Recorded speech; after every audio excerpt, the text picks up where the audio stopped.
Los 1000 relatos de los grandes. Ellos te cuentan su vida, nosotros simplemente los aplaudimos. ¿Qué fue de tu vida? Con Socorro Sampen. Amigos, muy buenas tardes. Bienvenidos una vez más a nuestro encuentro de todas las semanas. Como siempre, nos acompaña un gran personaje del cual vamos a aprender mucho, vamos a conocer de su vida, de su obra. Y bueno, pues lo que perseguimos siempre y por supuesto que alcanzamos el orgullo nacional de tener grandes personajes que dejan que nuestro nombre, el nombre de nuestro país, se escuche en el mundo y que le sacan un lustre. Que caramba, sí que es un orgullo nacional verdadero.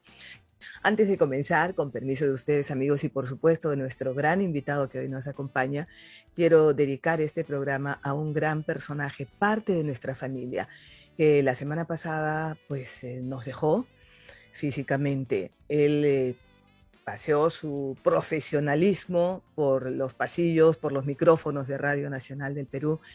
Venía de otras emisoras anteriormente y es todo un personaje de la locución peruana. No quería dejar de mencionarlo. Él siempre va a vivir entre nosotros, siempre va a tener un espacio, no solo en la casa de todos los peruanos, que es Radio Nacional del Perú, sino en el corazón de quienes alegraron su vida con los programas musicales que él transmitía con tanta pulcritud. Un maestro de la locución, un gran profesional, un excelente amigo.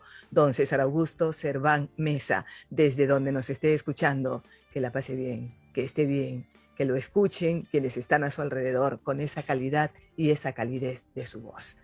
Un gran abrazo para usted donde se encuentre, maestro, y nosotros continuamos aquí, frente al micrófono que tanto amamos y con esos grandes personajes que tanto aportan a nuestra vida. Amigos, hoy nos acompaña un arqueólogo de Polendas, un hombre cuyo nombre está escrito ya literalmente en los libros de historia del Perú. Un nombre que nuestros pequeñitos desde sus edades más tempranas escuchan y ya se familiarizan porque aprenden a conocer lo que es el legado de nuestro país, empiezan a saber por qué tienen tanto valor los vestigios del pasado.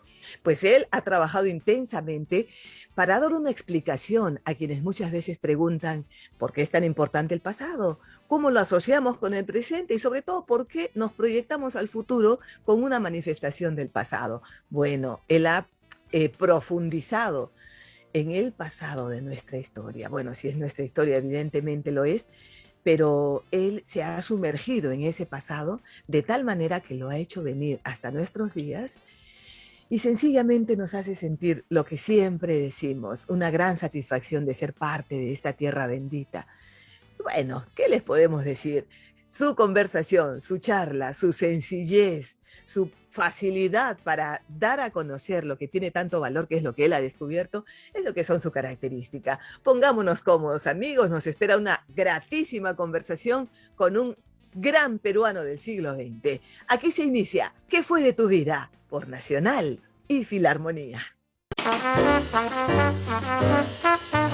Nació en Contumasá, provincia ubicada en el departamento de Cajamarca. La casa en la que llegó a este mundo data de la época colonial y actualmente debe bordear los 250 años.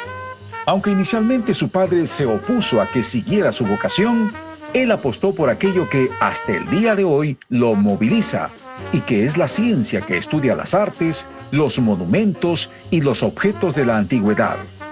Es el descubridor de las tumbas reales de Zipán. Y ya con eso no hay mucho más que agregar. Esta tarde, en ¿Qué fue de tu vida? Nos vestimos de gala porque nos acompaña el reconocido arqueólogo Walter Alba. Fuertes palmas para él.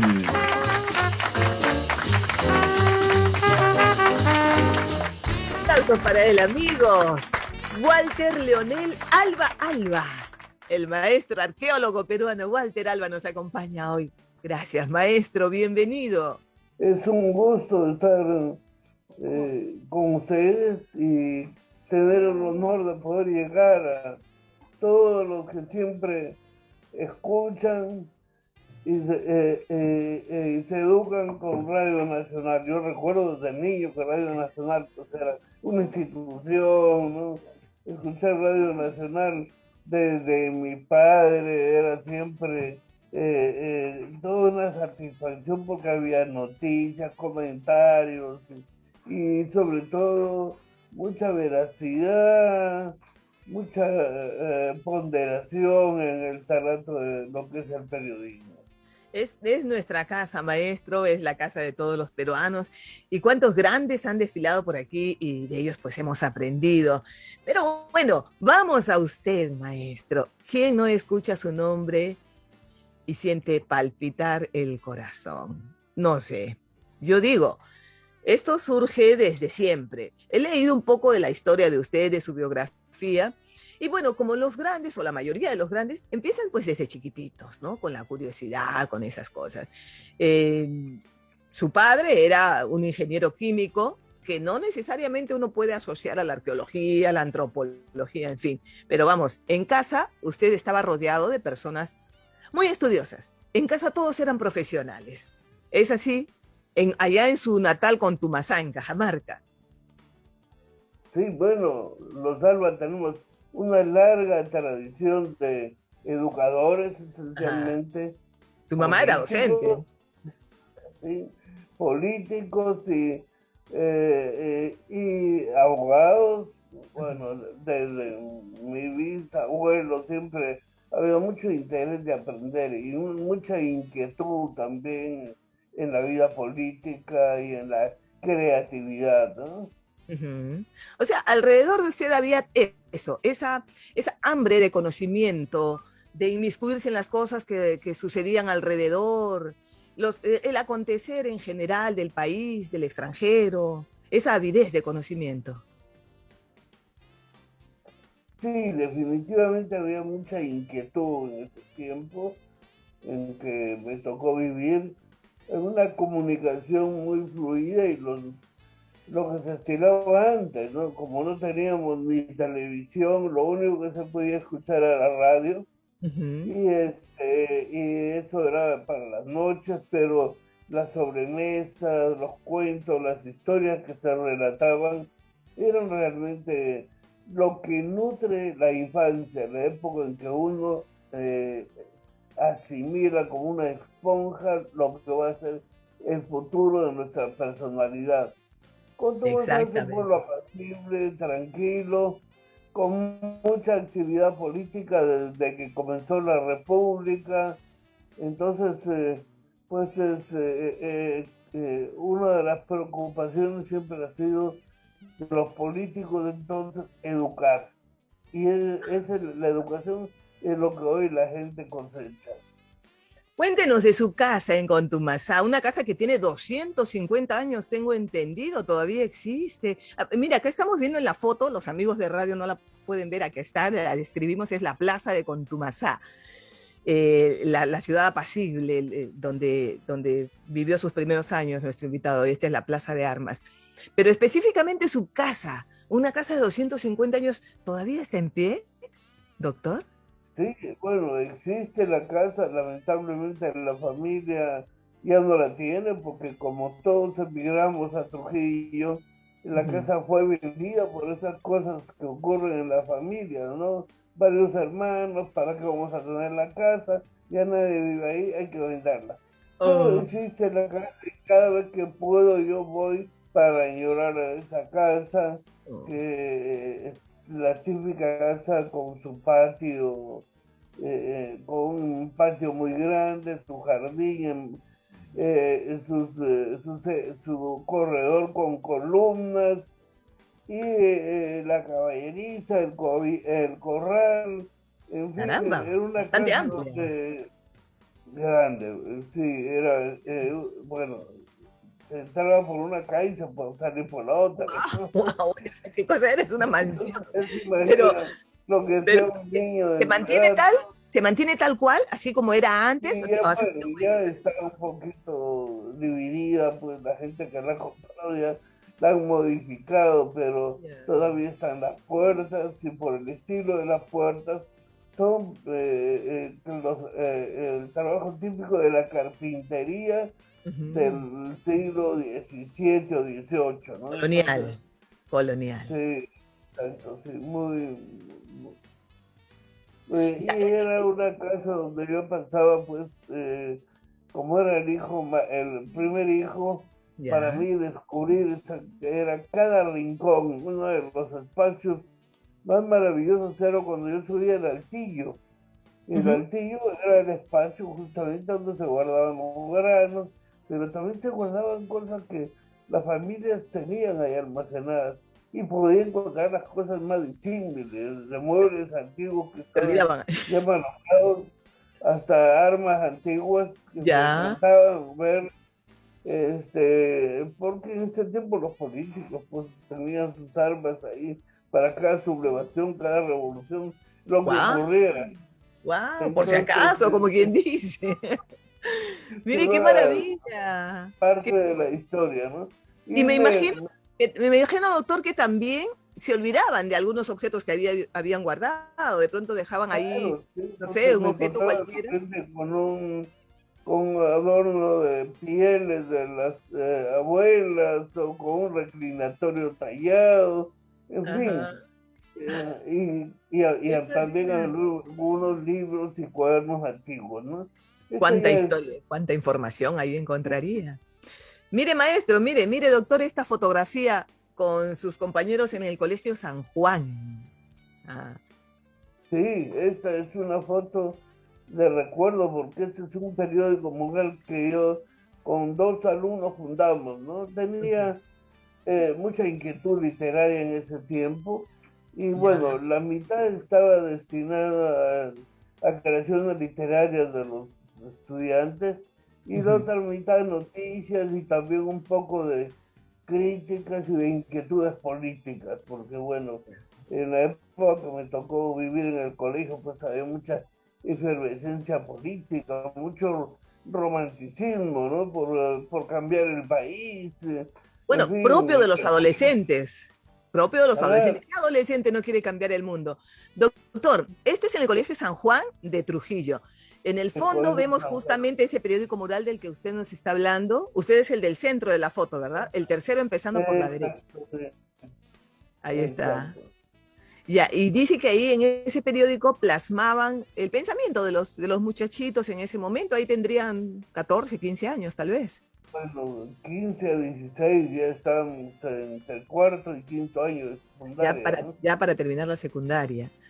Y ahí plasmaban todas sus inquietudes, poesía, pensamiento político, ideas de cómo transformar el mundo para hacerlo mejor, más habitable. Qué cosas lindas se recuerda uno de esa época, ¿no?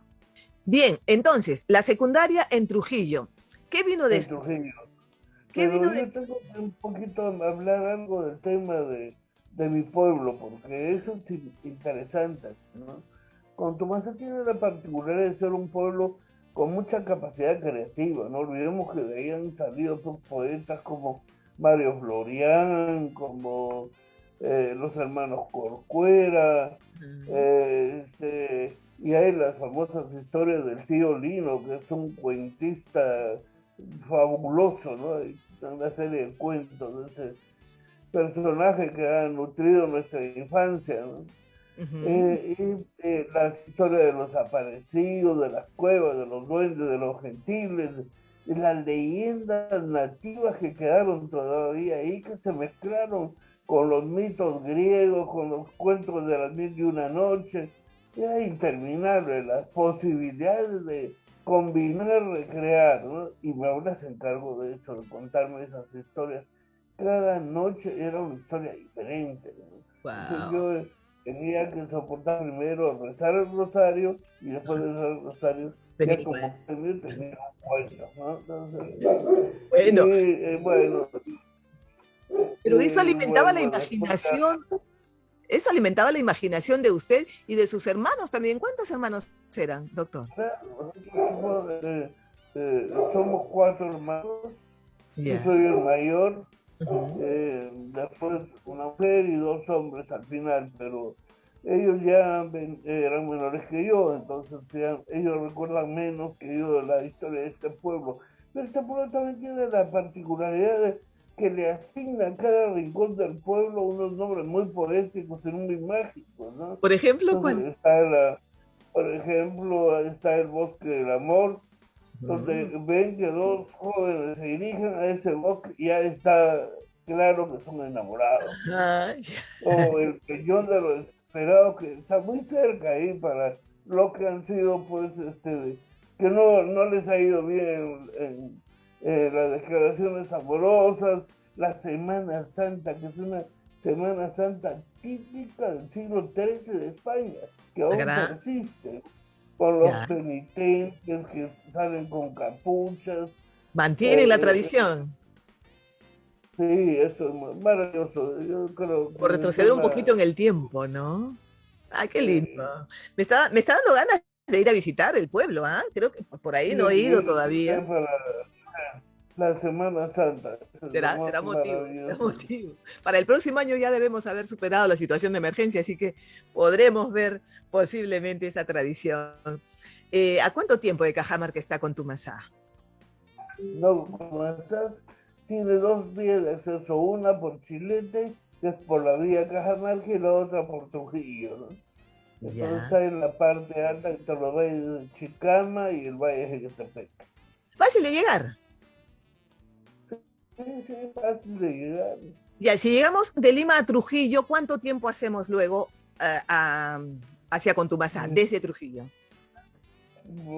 4 horas, Mm, ahora con la carretera 4 horas más o menos. una carretera en buen estado, claro, sí, donde ya se Sí, puede viajar ese tiempo está- sin llegar deshecho. ¿No? Maestro, tenemos un saludo que ha preparado nuestro equipo de producción encabezado por José Sánchez. Un saludo de alguien que ha grabado unas palabras que quiere que usted escuche y pues también las vea. Así que, bueno, vea a la persona que dirige esas palabras. Nos tomamos un minuto, lo vemos y seguimos charlando, ¿le parece? encantado. Muy bien, adelante, adelante, control. Hola papá, aprovecho esta entrevista que te hacen para saludarte y contar una anécdota que para mí fue muy importante.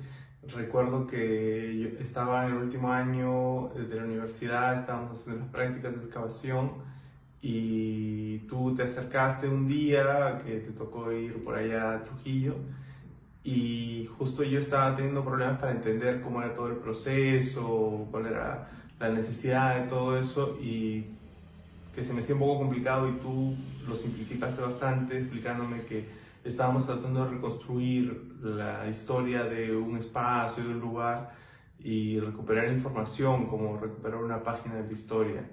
Para mí eso fue muy importante de escuchar. Aprovecho para decirte que eres una persona muy importante en mi vida y que tus acciones y tu carácter han guiado mucho de la forma en que yo llevo mi vida. Gracias, papá. Te queremos mucho. Lindo. Él es Bruno Alba, Sí, hijo de nuestro invitado segundo Walter hijo, sí. Alba.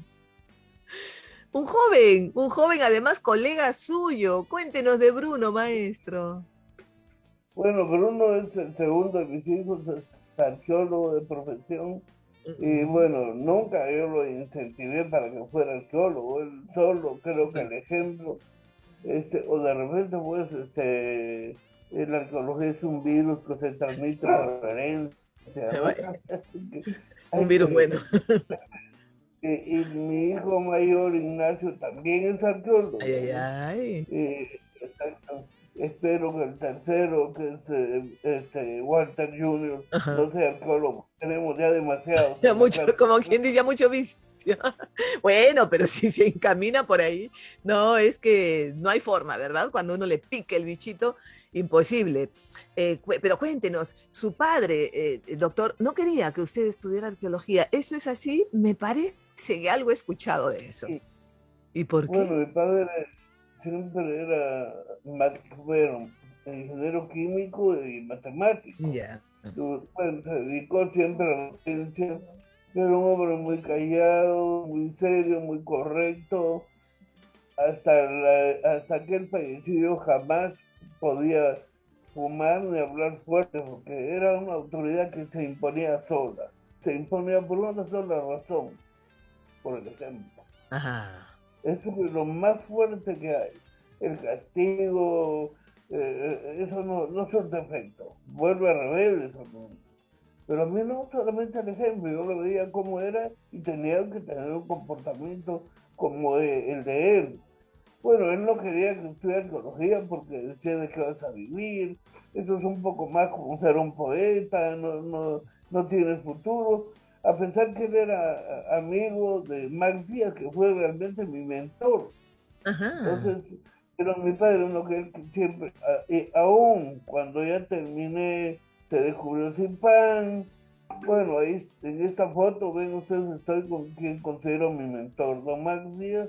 Ajá. Era fue un pionero de la arqueología norteña, fundó el Museo de la Universidad de Trujillo, era un hombre con una capacidad extraordinaria, era además de ser un arqueólogo, observador y acucioso, era pintor, dibujante, su casa era realmente un museo, pero él me enseñó una cosa esencial, que los mochicas están vivos.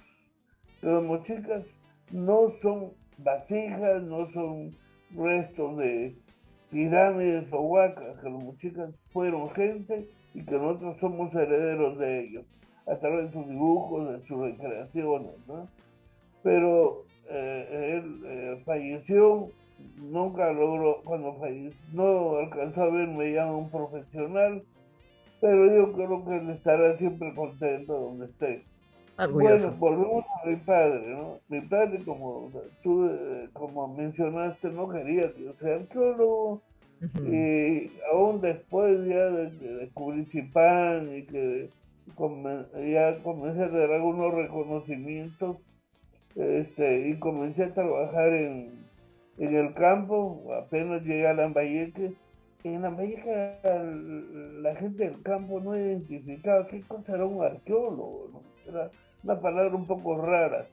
Entonces a mí me llamaban cuando me veían caminando por los monumentos, me Ujú. comenzaron a llamar el ingeniero de las huacas. Ya. Entonces cuando yo fui a mi padre le dije, papá, soy ingeniero. La gente del campo me dice ingeniero.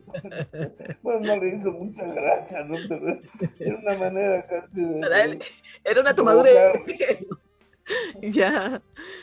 Bueno, los mochicas hemos heredado avances, por ejemplo, como la tecnología de riego que ellos empleaban, eso es lo que usted sostiene. O sea, ellos han sido pioneros aplicando técnicas que usamos ahora. O sea, se nos han adelantado. Claro, los mochilas fueron los verdaderos vencedores del desierto. Ujú. Justamente hoy estoy trabajando un libro de divulgación que se va a llamar Los mochicas vencedores del desierto, porque ellos lograron la proeza de convertir el desierto de la costa norte, que es uno de los climas más secos del planeta, en un territorio altamente productivo, desviando el curso de los ríos que bajan de la montaña para llevarlo a las zonas secas. De Claro, otra manera no existiría agricultura, ¿no? verdadera obra de Ellos ingeniería. trazaron los canales, llevaron a través de una experiencia previa, que fueron las culturas del formativo, o sea, la cultura chavín, lograron finalmente desarrollar una extraordinaria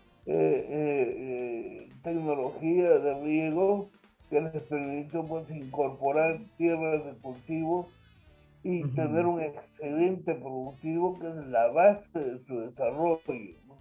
Entonces Claro, yo creo que de es ellos se ha aprendido mucho en los tiempos modernos, se ha todos dirigido la están mirada inventando. hacia la obra de los mochicas y en general de las culturas, incluso precolombinas, para hacer uso o para poner en práctica tecnología moderna. Además, tenían digamos, un trato muy amigable con el ecosistema, cosa que ahora, bueno, pues en emergencia, estamos en emergencia con relación al trato que le estamos dando al planeta.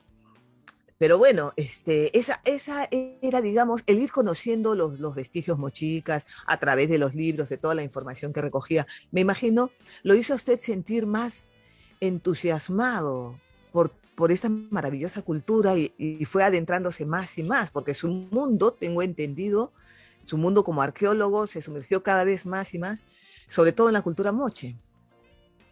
Sí, bueno, dos temas son los que me han interesado.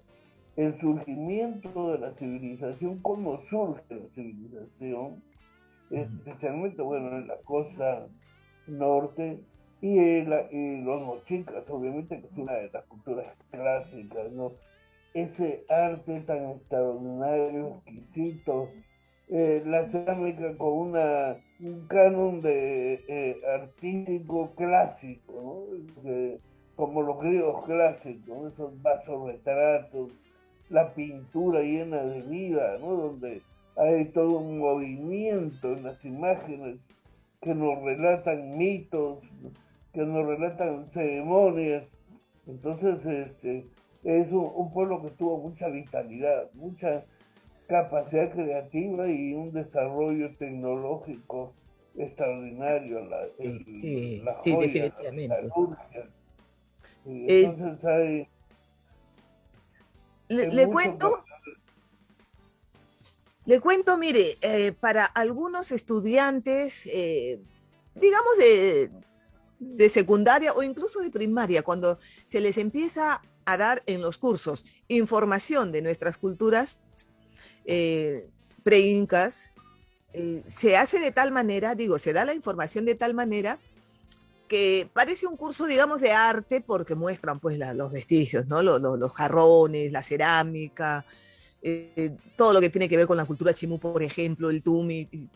Cuando visitamos los museos de niñitos, miramos con asombro. Pero no siempre se va al fondo, o sea, no siempre se, se habla de lo que hay detrás de esa manifestación, que es el ser humano, que es hasta donde probablemente es donde usted ha querido llegar y de hecho ha llegado. ¿Qué quiso representar el ser humano que creó este Huaco Retrato, por ejemplo, que nos parece tan hermoso y que nos llena de asombro porque mantiene una conservación pese al paso de los siglos? Cómo se las ingeniaron para dar formas y para imprimir los colores. Imprimir es un término actual, pero bueno, cómo pintaban en todo caso. No iban a comprar témperas y pintaban, cómo lo hacían. Todo eso nos da cuenta de que ese ser humano detrás de la obra de arte era ingenioso, era respetuoso con la naturaleza, era comprometido con su comunidad. Todo eso lo llegó a descubrir de qué forma, doctor. Bueno, visitando los museos, con las lecturas, con las conversaciones,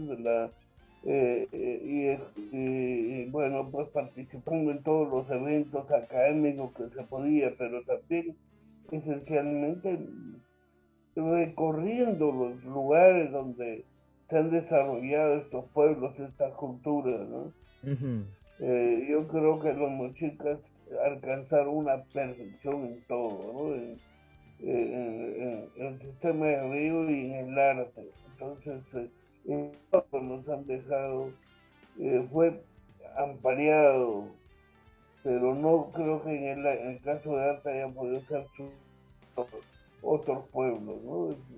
Son ellos los que logran esa perfección y ese equilibrio, ¿no? Los cánones artísticos que siempre nos han hablado en la historia del arte, ¿no? Están ya plasmados en la cerámica mochica y por supuesto la metalurgia, los trabajos de joyería que hoy Oh, vemos, son el resultado de una larga experimentación. Entonces, los mochicas son definitivamente un pueblo que tuvo mucha vitalidad. hay un libro que usted está trabajando, terminando de trabajar en colaboración con su esposa, Emma Izaguirre, acerca de la cultura mochica, justamente. ¿Cómo va la preparación de este libro?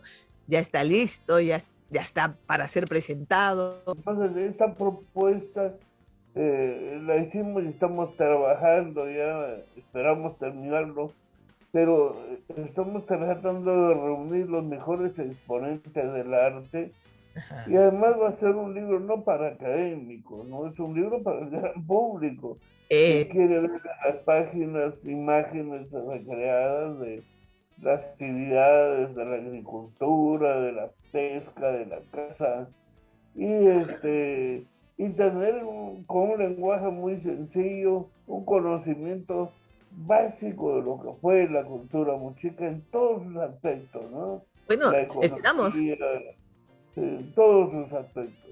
Esperamos con ansias que pronto ese libro ya vea la luz. El agradecimiento también para su esposa Emma Eizaguirre, colaboradora de usted en la elaboración de este libro.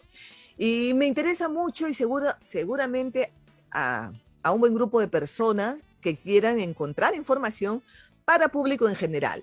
Los conocedores, los académicos, pues tienen fuentes propias, pero a veces el común no necesariamente. Y es bueno tener información que esté al alcance y que sea digerible con un lenguaje sencillo para que todos podamos entender, inmiscuirnos, interesarnos y bueno, hacer que sea más grande la comunidad que siente orgullo de sus raíces. Doctor, tenemos que hacer una pausa. Doctor Walter Alba.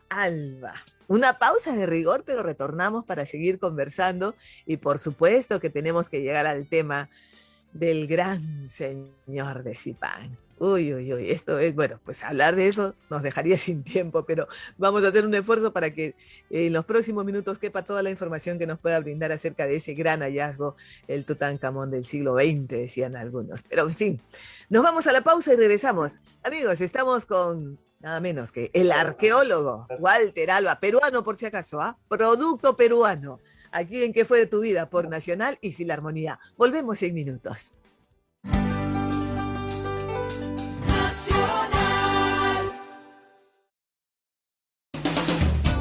Los grandes maestros le pusieron ritmo a la libertad. En clave swing, lo mejor del Latin Jazz, el swing, la charanga, el son y mucho más. Con Roy Rivas Plata. Sábados y domingos a las 9 de la noche por La Crónica y Nacional. Parehinente ririka meka paite atiri pe otima keka mansiyarensi pandemia aripama coventakia impohipama coventa heiti arimaroni pishanin casa noripe o canta veita kia arehinenta vaca betaka iro canta chatimasi habitano tantiarori asaika heitika Irocha ina antamishi opayetero sheki katsini asarika heitan tiarika metsa.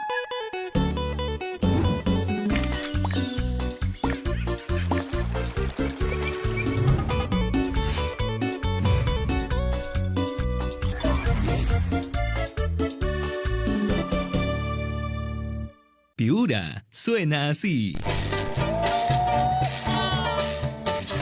Y también así. Como pasaban las nubes. Ayacucho es. Y también. Este es el sonido de Iquitos. Y este también. Descubre el sonido innovador y las voces de los nuevos artistas peruanos en Nacional Play. Lo mejor del rock hecho en Perú. En todo el Perú. Nacional Play. Con Cecilia Brozovic. Sábados por la tarde a las 6. En Nacional.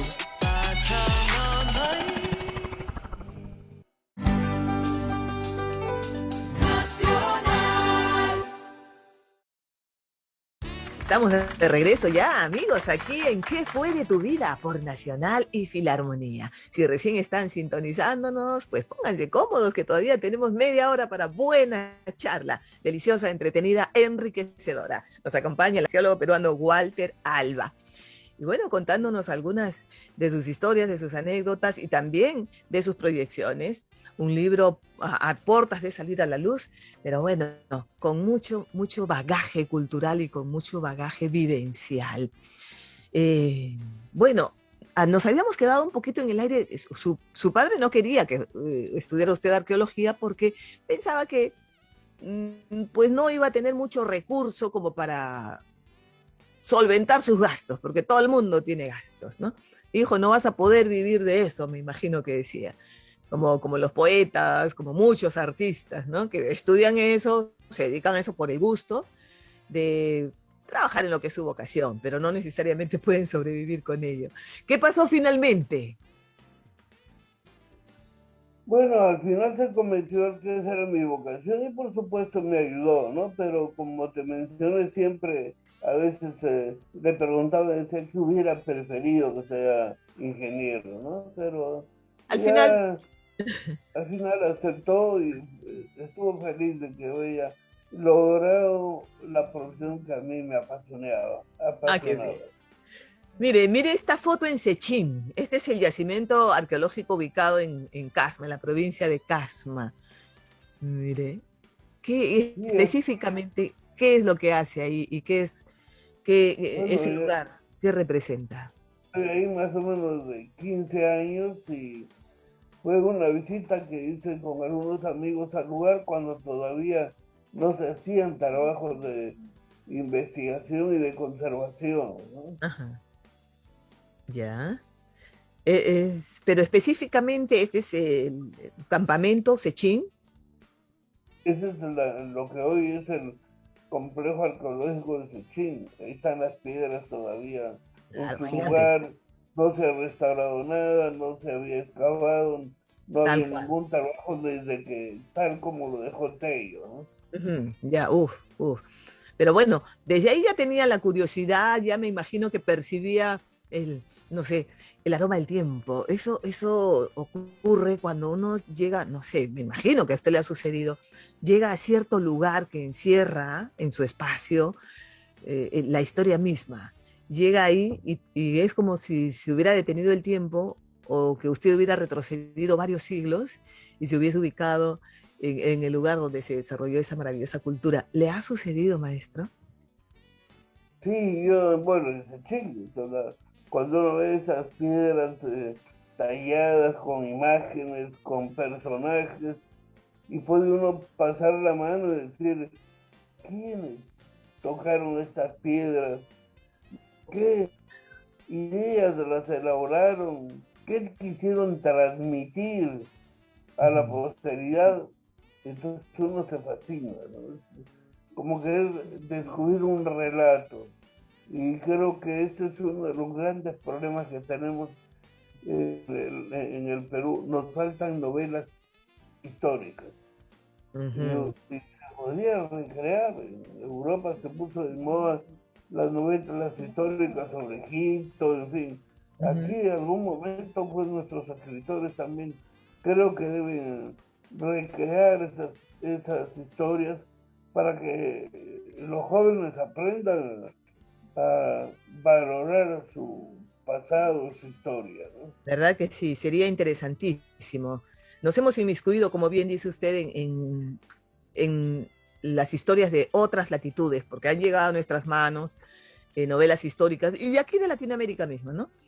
Pero nos falta más de lo que es nuestro pasado, y eso despertaría mucho entusiasmo y mucho interés, ¿ah? Además de interés por la lectura, de pasito, por la historia, y por ahí podemos ramificar y entrar a la arqueología, a la antropología y todo eso. A ver que por ahí se inspiren nuestros dramaturgos, nuestros escritores en general. A ver, ¿qué lo tenemos haciendo en esta foto? Esto es finales de los 80 en Zipán, con la orejera del señor de Zipán. Bueno, es la leyenda de esta foto. Cuéntenos, ¿qué es lo que hace allí? Bueno, cuando se descubre la tumba del señor de Zipán encontramos una impresionante cantidad de joyas, ornamentos y emblemas que formaban parte del ajuar funerario del señor de Zipán, de este personaje que decidimos llamarle señor de Zipán.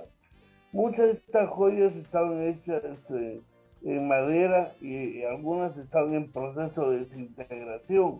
Así que había que hacer el trabajo en el mismo lugar antes que se pierdan los objetos. Y aquí Claro. estamos tratando de recuperar con una pinza cada uno de los fragmentos que formaban parte de uno de las orejeras del señor de Zipán. Un Ya. trabajo que nos llevó cerca de un año de velar solamente esta tumba, lo que los profanadores destruyen en una Oh, sola noche. oh, Ese es sí, es el todo un punto de comparación entre la arqueología y el saqueo. pero por supuesto, pero por supuesto. De hecho, doctor, ahí lo vemos incluso descalzo. Me imagino que es por el tema de mantener lo máximo posible integridad del espacio, que todo quede lo más intacto posible, no Claro, alborotar, no hacer grietas en el piso, en fin. Me imagino sí, que es por claro, eso la razón. exacto, porque el calzado siempre puede afectar, puede maltratar el terreno Ujú. y en un espacio así tan reducido que es la cámara funeraria del señor, cualquier huella, cualquier pisada puede también afectar la integridad del terreno, ¿no? Y además me imagino la solemnidad con que una persona respetuosa de su pasado, respetuosa de los restos humanos, ingresa a una cámara funeraria. Uno no entra corriendo y saltando, hablando a viva voz, no sé, ahí se sobrecogerá el alma incluso. Esto Sí, debe ser bueno, fascinante. Cuéntenos, maestro. bueno, Socorro, cuando estábamos excavando y comenzamos a descubrir ya los restos óseos, bueno, lo primero que hice era todo el equipo, tanto de los asistentes, que eran los arqueólogos que trabajaban conmigo en ese momento, como a los obreros, les prohibí terminantemente hacer bromas, porque a veces hacían algunas bromas que siempre suelen hacer, a veces hasta ridículas, del esqueleto, entonces, porque estábamos revelando una página importante de nuestra historia y porque me decía todo el respeto que tuvieron la gente que sepultó a ese personaje. Claro. Le llamamos al señor de Zipán porque no teníamos otro nombre a la mano. Nunca sabemos cuál fue su verdadero nombre, pero el señor, por la palabra de un señorío que era la forma de la estructura social y política que tuvieron muy chicas, y de Zipán por el lugar, que es un topónimo que tiene pues connotaciones también en la lengua mochica, ¿no? Ya. Pero yo me pregunto, y muchos también, ¿cuál fue el punto de partida? ¿Cómo se decidió ir a la casa? Porque nadie dijo, oye, nos ponemos de acuerdo y mañana vamos y descubrimos al señor Zipán. Sí, lo hacemos. No fue así. Obviamente, todo fue surgiendo, fue un descubrimiento, como su nombre lo dice. Pero ¿cómo iniciaron los trabajos justamente para iniciar esas excavaciones? Los trabajos comenzaron en realidad como un trabajo de rescate arqueológico. Nosotros no tenemos los recursos ni el presupuesto para investigar, nunca los hubo y aún hoy son muy limitados. Entonces, lo que pasó en el 87 es que la crisis generalizada que vivía el país repercutió en los Lambayeque cuando bandas de profanadores comenzaron a destruir los monumentos en busca de objetos para vender. Una época de crisis es el momento propicio para que los traficantes promuevan el saqueo de las tumbas, porque había un mercado muy activo de antigüedades. Entonces, el año 87, a comienzos de ese tiempo, una banda de profanadores incursionó en Zipán, un monumento que está cerca al pueblo del mismo nombre y que había sido más o menos respetado, ¿no? Y saquearon una tumba y vino lo que se puede llamar una verdadera fiebre de oro. Toda la gente del lugar y los vaqueros, así que le llamamos profesionales, acudieron al lugar para terminar de saquear. Una historia bastante conocida que ha pasado en Vicús, en Jiquetepec, en Chancay. Cuando un monumento comienza a ser saqueado y se encuentra algo que tiene valor, los profadores no paran hasta que lo terminan, lo agotan, no dejan nada. Entonces, cuando ocurrió esto, nosotros decidimos intervenir sin recursos, con muy poco con ningún presupuesto, apenas conseguimos una donación y decidimos intervenir porque pensamos que no podía terminar un capítulo más de nuestra historia así. Claro, dejarlo ahí. Y tengo entendido, doctor, que justamente en ese afán de proteger el campamento para que no siga siendo saqueado, para que puedan continuar ustedes con las excavaciones, pero de manera profesional y respetuosa. Por cierto, usted no volvió a su casa durante un buen rato, se quedó a dormir ahí con el equipo.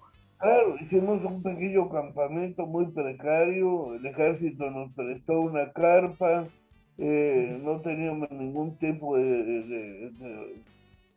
no, como conté apenas la donación de $500 del Patronato de Cultura de la región, el apoyo de ese tiempo que nos dio el país, que era un plan de trabajo político y que bueno, nos dieron por lo menos, podíamos tener obreros y comenzamos el trabajo en situaciones bastante dramáticas y difíciles, ¿no? Porque la gente del lugar no nos quería, definitivamente. Ya, usted iba ahí protegido, abrazado a su escopeta, dormía abrazado a su escopeta española colibrí, que era una herencia familiar, ¿verdad? Ese ya es muy personal. Teníamos también ahí los policías que nos apoyaron, 2 policías. Ya. Y bueno, felizmente que no pasó nada, todo el trabajo comenzó y bueno, logramos finalmente primero localizar un depósito de ofrendas y después ya para el mes de mayo había ya los indicios de una tumba intacta, ¿no? Ya empezaron los primeros asomos. Mire esta foto con este investigador noruego Thor Heyerdahl, ¿verdad? Este es un viajero investigador noruego. Él llegó a visitar Sepang y se quedó asombrado de que hubieran pirámides. Él no conocía mucho el Perú, estuvo después de la famosa expedición del Kon-Tiki, regresó al Perú para visitar y le avisaron que había un trabajo en el norte que estábamos haciendo nosotros y llegó a visitarnos. Yo recuerdo que esta vez su visita fue el inicio para iniciar el trabajo de investigación y conservación en Tucumán, porque cuando él se asombró de que Zipán era una pirámide trunca, yo le dije, bueno, hay un lugar donde hay 26 pirámides, y lo llevé a Tucumán y se quedó asombrado. Y él mismo con sus palabras me dijo, eso parece que estamos en otro planeta, yo nunca pensé que existía esto. Lo que nos demuestra que realmente no es el pasado del Perú, estaba poco difundido aquí, ¿no? Pero una historia muy interesante porque ahí fue donde comenzaron a surgir proyectos. Ya, bueno, entonces surgieron los primeros indicios ya cuando estaban en plenos trabajos. Mire aquí otra fotito para continuar luego. Acá es, a ver, junto a la reina Sofía de España. ¿Ah? Esta es una fotografía de la inauguración de la muestra sobre mochicas, ¿verdad? A ver, ya lo ubiqué en la fotografía. El primero a partir de la derecha y claro, a su costado la reina Sofía. Sí, Zipán ha sido expuesto en muchos escenarios del mundo. Primero, en los museos americanos, lo que nos permitió captar recursos para la construcción del Museo Tomás Real de Zipán, y después se han hecho algunas exposiciones a solicitud de otros museos. Esta exposición fue en Cádiz, en la ciudad de Cádiz de España, y fue inaugurada por la reina, ¿no? Y tuvo también una extraordinaria acogida porque presentamos un poco la historia de Zipán y de los mochicas, con fotos y materiales de Huaca de la Luna y del brujo Ocao. Ajá, ya. Mire, tremenda presentación, podemos decir. Qué lindas fotos y las están disfrutando nuestros amigos que nos siguen por Facebook. Vamos a continuar. Tenemos otro saludo y me gustaría que nos cuente cómo fue el gran descubrimiento, porque eso debe haber sido la emoción, una de las más intensas de su vida. Pero vamos con un saludo y continuamos luego. Adelante, Control. ¿Cómo está, doctor Alba? Quiero expresarle primero mi gran admiración por su trabajo y su calidad humana. También mi agradecimiento por permitirme seguir trabajando con usted desde hace más de 11 años y espero dar la talla para seguir dedicando nuestros esfuerzos junto a un gran maestro como usted.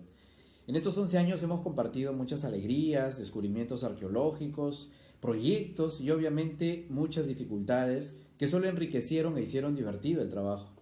Recuerdo las excavaciones en Congona en el año 2013, un lugar geográficamente muy complicado, donde no hay señal de teléfono, radio o televisión y ni vías de acceso. Y verlo llegar con una caja llena de pollos a la brasa a más de 3.000 metros sobre el nivel del mar, después de casi un mes de trabajo, pues fue una enorme alegría, no solo por la comida que tanto se extrañaba, sino porque pudimos mostrarle los grandes hallazgos en aquel templo formativo. Grandes y gratos recuerdos tenemos con usted en Mata Indio, en La Inmaculada, en Úcupe, en Purulengua, Calimón y obviamente en el día a día por la arqueología peruana, que estoy convencido que una formalidad de un cese administrativo no van a detener. Muchas gracias, doctor, por la confianza, las enseñanzas y sobre todo por la paciencia. Un fuerte, un enorme abrazo para usted. Edgar Bracamonte, arqueólogo, colega suyo, y que nos ha sucedido en la dirección del Museo Tumbas Reales, ¿verdad, maestro? Sí, él es ahora como encargado, esperamos que pronto lo nombren porque no puede seguir como encargado. Y bueno, yo estoy ligado al museo, siempre seguiré llegando al museo porque es como tener un hijo, no puedes descuidarlo. Y jamás deja de ser su hijo, jamás deja de ser su hijo y usted jamás deja de ser el padre, ¿no? Yo lo construí y cada rincón del museo está en mi memoria, ¿no? Claro, eso es. Desde las gestiones para buscar los recursos hasta el diseño del edificio, con el arquitecto que me acompañó en esta tarea, los acabados, la museografía, en fin, fue un proyecto que ocupó gran parte de mi vida y también tengo que recordarlo acá con justicia, el trabajo de mi primera y difunta esposa Susana, que me ayudó mucho para terminar este museo y que no alcanzó a verlo inaugurado. Bueno, desde donde esté también lo estará disfrutando. Sí, pues, fue todo un acontecimiento, doctor, un museo modernísimo que nos llenaba de satisfacción como peruanos y también de orgullo, por supuesto. Y un museo que lo ha tenido a usted en su dirección.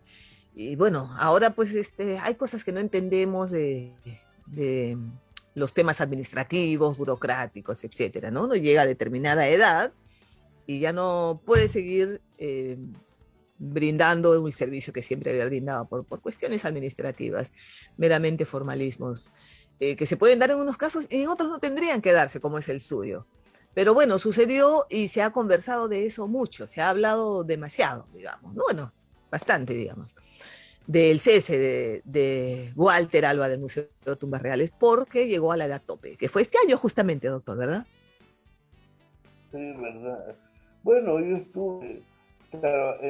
ingresé a trabajar a la Administración Pública del Estado con una ley que fija el tope de la jubilación a los 70 años. Acabo de cumplir en junio los 70 años y me llegó el regalo. Como dijo el escritor González Viaña, Happy Birthday Walter Alba, que me dieron, que cumplí años, me daban también mi resolución de cese. Pero yo tengo que entenderlo, asimilo, ¿no? Yo creo que también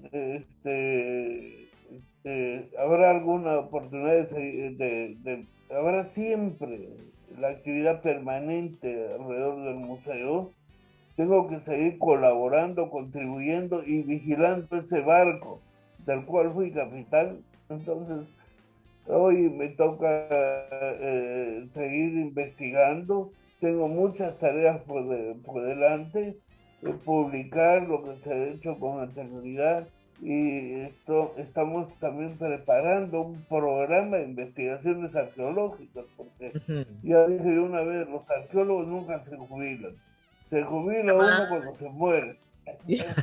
Pero y esto es porque seguirán consultando sus libros cuando usted ya esté más allá de esta dimensión. Así que Pero, por cierto, usted vive cerquísima, a 5 minutos del museo, y lo contempla desde su casa no sé, con un catalejo, así ¿no? Como hace un rato nos decía capitán del barco, pues como capitán de barco en una embarcación, desde ahí contempla su obra, su hijo, su museo, su gran museo. Me imagino la nostalgia, pero es que nunca se va a desprender de él, ¿no? No, no puedo. Eso, como dije, tengo que seguir además colaborando, buscando más recursos. Yo creo que hay una obligación de seguir trabajando con el museo, ¿no? Una obligación, maestro, que a la vez es una satisfacción, supongo, imagino, creo. Sí. Pero vamos, no quiero, maestro, que nos gane el tiempo sin que nos cuente de la emoción, cuando llegó el gran descubrimiento. Antes esta fotito, y nos vamos al momento cumbre, me imagino, de la historia de la carrera del maestro Walter Alba. Acá lo tenemos en los murales de Ucupé, esto es en Lagunas, el distrito de Lagunas. Mírelo. Exacto, sí. Este mural también en Lambayeque, claro, en Chiclayo. 1981, después hemos hecho otra campaña y es parte de un santuario, podemos llamarle, que fue intencionalmente sepultado. Terminó de construir, por algún evento fue sepultado para la posteridad. Hoy está todavía cubierto, esperamos en algún momento que se pueda hacer un tratamiento de conservación y que pueda ser accesible al público, a los visitantes. Pero ¿había estado cubierto, maestro, con maleza, con adobe? Fue intencionalmente cubierto por sus mismos constructores. ¿Pero con qué material? Con adobe. Ajá, con adobe. Se planificaron cuidadosamente sepultar el templo. Es decir, no solamente se sepultaban los cuerpos, las personas, sino también se sepultaban los templos como un acto de protegerlos para la posteridad. Ya, y bueno, vaya que lo consiguieron. Ahí está usted en cuclillas y sonriente. Bueno, bueno, cuéntenos, cuando llegó el gran descubrimiento, ¿quién no oía hablar del señor de Zipán y de Walter Alba? Cuéntenos cómo fue. Estábamos en que se instalaron, improvisaron un campamento allí, tenían que luchar contra los huaqueros, y bueno, iban saliendo vestigios poco a poco, indicios de lo que podía ser algo grande. ¿Cómo llegó el momento, maestro? Después de encontrar algún depósito de ofrendas, primero tengo que decir que el panorama era desolador. El sitio estaba lleno de perforaciones. A muchos colegas que me visitaron al inicio decían: aquí no hay nada, ya todo está destruido. Pero algo por la experiencia me indica de que no todo estaba terminado. Primero localizamos un depósito con ofrendas. Imagínense ustedes un pequeño cuarto con 1260 vasijas conteniendo restos de comidas y bebidas. Ya era el indicio de que algo muy cerca estaba ahí. No era una ofrenda solamente para el gente. Después abrimos el espacio que había sido abierto en la plataforma y vuelto a sellar, y esa era la cámara funeraria de 5 por 5 metros. Al fondo de la cámara estaban los restos de todos los entierros que acompañaban al señor Zipán, y al centro el ataúd o sarcófago de madera que contenía el fardo funerario.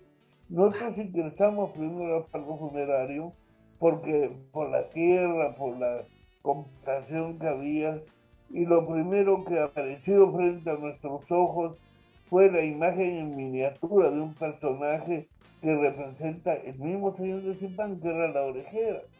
Entonces yo siempre digo que fue casi como un hallazgo premonitorio, porque lo primero que vimos fue la imagen del señor de Zipán plasmada en la joya que él usaba y que lo identificaba como el hombre más importante de su tiempo. Y digo que fue un instante eterno que uno jamás olvida, porque cuando yo limpiaba la orejera, no sentí que yo estaba mirando, sino que de repente un hombrecito de oro en miniatura me estaba mirando a mí. Entonces, esa es la sensación. Fue realmente, creo yo, el momento más emocionante de encontrarme con el pasado. No te encuentras con una joya, te encuentras con el rostro de oro de un personaje de ese tiempo. Efectivamente. Bueno, yo lo felicito primero por el trabajo intenso y el compromiso con nuestra historia misma. Y pues también lo felicito por esa emoción que le ha tocado vivir, porque eso no se lo quita a nadie. Y porque su nombre está inscrito ya no solamente en la historia de nuestro pasado, porque ahora mismo nuestros niños están escuchando su nombre, y se lo digo por experiencia propia. Tengo una niña pequeña en primer grado de primaria, donde ya se les está hablando de la cultura moche, del señor de Zipán y del señor Walter Alba, que es un señor que no está en un fardo funerario. No, ese señor está vivo y es peruano, es como tu mamá, como tu papá, como tu abuelita, y eso a mí me llena de satisfacción y de orgullo, el tenerlo ahora al frente. No sabe usted la emoción. Debe ser algo muy parecido a lo que usted percibía cuando estaba limpiando la orejera del señor de Zipán. Tenerlo frente a mí es una cosa casi así de grande. Pero vamos, hace una semana recibió usted un premio en Madrid, España. Un premio que es para usted, por supuesto, bien merecido, pero que es para nosotros, para todos los peruanos. El Premio Sociedad Geográfica Española Internacional. Cuéntenos de ese premio, porque usted, con la modestia, la humildad que lo caracterizan, pues no ha hecho tanta luz, ¿no?, con ese premio, pero es solamente parte del reconocimiento que le dan algunos a toda la labor que ha hecho. Cuéntenos de ese premio, maestro. Acá lo vemos en la foto. Sí, bueno, para mí fue una grata sorpresa cuando recibí una carta de la Sociedad Geográfica Española, cuyo presidente, don Javier Gómez, me informaba que para ese año, para los años 2011, 2010, 2011, 2019, 2021, ya me corrige, porque usted sabía lo de los años. Bueno, un añito más, un añito menos. Los arqueólogos contaban años más, años menos, como el radiocarbón. Entonces, le decía que recibí esta grata noticia, y bueno, me dijeron que el reconocimiento tenía que recibirse de manera presencial, porque yo lo primero que pensé es, bueno, alguien lo recogerá y cumpliremos con recibir el premio. Entonces hice todo el esfuerzo, a pesar de los riesgos que conllevaba un viaje, y la sociedad geográfica me invitó. Llegamos, y en una gala de la ceremonia tuve el privilegio de ser el único extranjero, el único de nivel internacional que recibía este premio. Claro. Como un reconocimiento al aporte a la cultura universal. Para mí es un reconocimiento que me compromete a seguir manteniendo el trabajo de investigación, me compromete a seguir divulgando la historia en mi país. Felicitaciones por ese premio, maestro, felicitaciones por toda su labor. Y bueno, gracias otra vez por haber aceptado nuestra invitación. Agradecemos, por cierto, a doña Emma Eizaguirre, su esposa, mamá de Waltercito Jr., por la ayuda, porque con ellos hemos estado coordinando y por eso hemos tenido también la posibilidad de acceder a esta entrevista. Muchas gracias, maestro. Pues el tiempo voló y hablaríamos interminablemente, porque es posible. Bueno, yo tengo la seguridad de que todavía tiene muchas cosas en mente para ir desarrollando más adelante. Y si nos acompaña la fortuna, tendremos la satisfacción de contar otra vez en una próxima oportunidad con su presencia, para que nos cuente acerca de sus nuevas publicaciones y de las nuevas acciones que está realizando, porque todavía tiene muchísimo por dar y estamos esperándolo. Gracias, maestro, por haber aceptado nuestra invitación. Muchas gracias a ustedes. Ha sido un grandísimo honor y una agradable conversación. Para nosotros un lujo, maestro, de verdad. Gracias por su tiempo. Un gran abrazo y, como se dice, para adelante, porque todavía tenemos mucho que rescatar de nuestro pasado para traer al presente y para proyectarlo al futuro, porque tenemos suficientes motivos para sentirnos orgullosos de ser peruanos. Bueno, nos vamos. Por cierto, un detalle, nos decían que usted conserva su casa de adobe muy al estilo Mochicas, ¿no? Con materiales de aquellos. Tenía que ser. Con Emma una casa que la llamamos Neomoche Colonial. O sea, Ay. Ustedes mismos la han levantado. Nosotros con adobe, al estilo antiguo. Una parte tiene reminiscencias mochicas y la otra son materiales de adobe, ¿no? Construidos con... y bueno, reciclando muchas puertas, ventanas, que en la medida que la gente, cuando las casas están ya muy viejas, las botas las venden a los sitios donde venden fierros viejos y que nosotros las hemos rescatado, ¿no? ¡Ah, ya! ¡Qué bien! Me encantaría ir a visitarla. Bueno, alguna oportunidad. Me imagino. Será motivo. Me imagino que es algo similar a esto que estamos apreciando en la foto donde se encuentran usted y Emma en Poroporo, ¿verdad? En el complejo de Poroporo. Sí, esa, bueno, es la casa de un campesino donde nos daban la alimentación cuando trabajamos con Emma, en condiciones, por cierto, muy duras, ¿no? Este sitio de Poroporo está en una altura sobre los 3.000 metros, con un clima muy duro, pero creo que fue para mí y para Emma una prueba de fuego, de trabajar en condiciones difíciles. Bueno, pero como se dice, ustedes no se iban a milanar. Y cuántas situaciones en condiciones difíciles han pasado, que una más. Pero ahí está. Felicitaciones, maestro, de verdad. Un gran abrazo para usted, para doña Emma, para toda la familia. Estaremos en una próxima oportunidad conversando de lo nuevo que ha surgido de la mente brillante del maestro Walter Alba. Hasta pronto, maestro. Gracias por este programa. Gracias, Socorro. Cuídese mucho. Nos vamos, amigos. Gracias por habernos acompañado una vez más aquí en ¿Qué fue de tu vida? Por Nacional y Filarmonía. En la edición de video estuvo Daniel Bojorques, en la edición de audio Baruch Urbina, en la producción general José Sánchez Castro y en la conducción quien les habla Socorro Sampen. Hasta la próxima semana, amigos, con otro gran personaje para preguntarle ¿qué fue de tu vida? Chao.